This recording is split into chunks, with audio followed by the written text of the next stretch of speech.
हरियाणा में सरकारी भर्ती परीक्षा में सामाजिक आर्थिक आधार पिछड़े उम्मीदवारों को 5 नंबर का बोनस अंक दिए जाने के फैसले पर सुप्रीम कोर्ट ने रोक लगा दी है।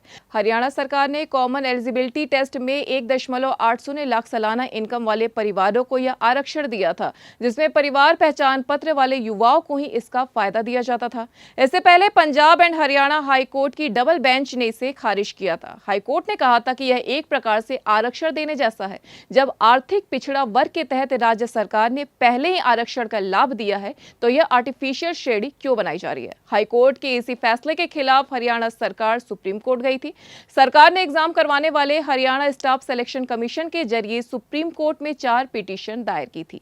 वही सुप्रीम कोर्ट के इस फैसले से साल 2023 में निकाली गई ग्रुप सी और डी में नियुक्ति पा चुके 23,000 युवाओं को दोबारा एग्जाम देना पड़ेगा। अगर वे पास नहीं हो पाए तो नौकरी से बर्खास्त हो जाएंगे। इन्हें भर्ती वाले साल में ही नियुक्ति भी दे दी गई थी।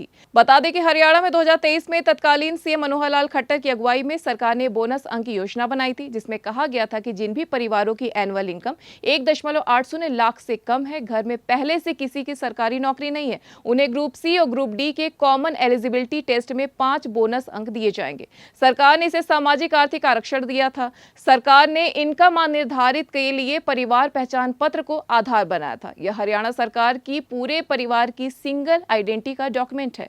चूंकि यह बोनस अंक की योजना किसी वर्ग विशेष के लिए नहीं थी, इसलिए 2023 में हुई ग्रुप सी और डी की भर्ती में 23,000 युवाओं पर इसे लागू किया गया। इसका फायदा पाने वालों में एससी और ओबीसी के अलावा जनरल कैटेगरी के परिवार भी शामिल है। हालांकि 23,000 भर्ती में से कितने युवाओं को बोनस अंक का लाभ मिला, यह सरकार ने स्पष्ट आंकड़ा नहीं दिया।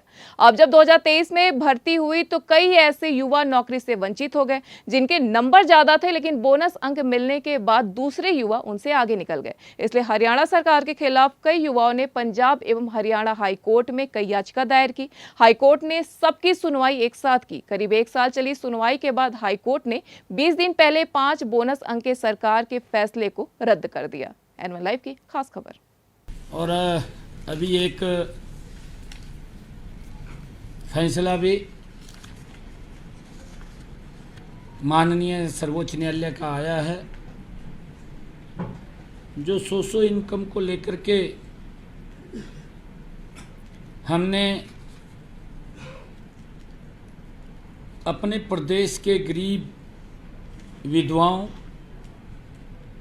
गरीब अनाथ बच्चों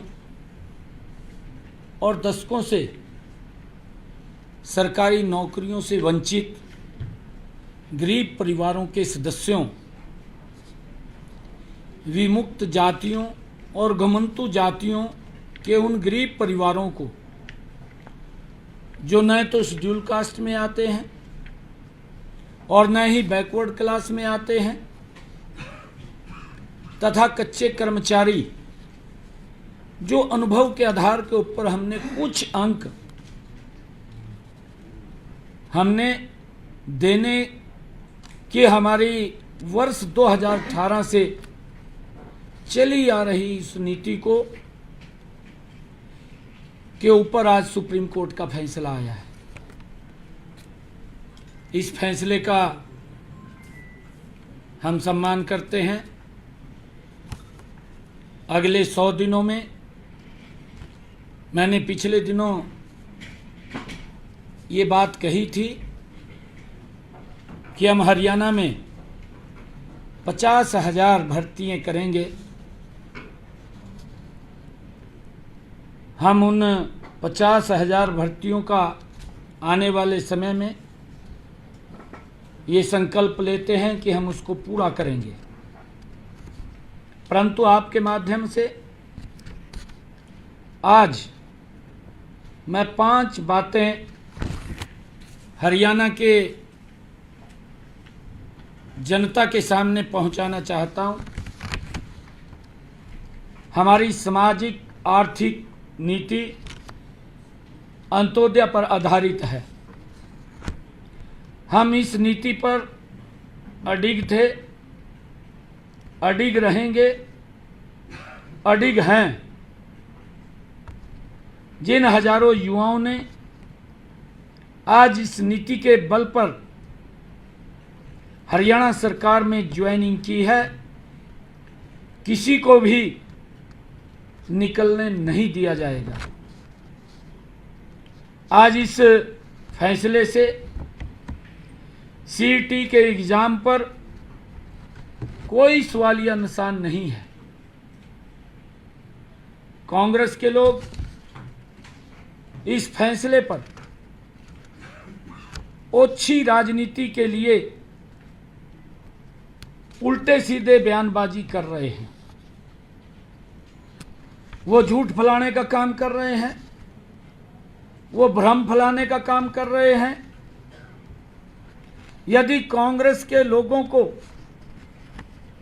इन गरीब विधवाओं, गरीब अनाथ बच्चों, बिना नौकरी वाले परिवारों, कच्चे कर्मचारियों, विमुक्त जातियों के युवाओं के खिलाफ हैं, तो इस पर विचार करें। मैं कांग्रेस के लोगों को कहना चाहता हूं, वो इस पर विचार करें, क्योंकि हमारी सरकार गरीबों के हकों के लिए लड़ रही है। हम इनको अगर जरूरत पड़ी एक विधेयक विधानसभा में ला करके लेकर के आएंगे, ताकि गरीब व्यक्ति के लिए जो अंत्योदय की भावना से हमारी सरकार ने जो गरीब व्यक्ति को लाभ दिया है, हमारी सरकार मजबूती से उन गरीब लोगों के साथ खड़ी है।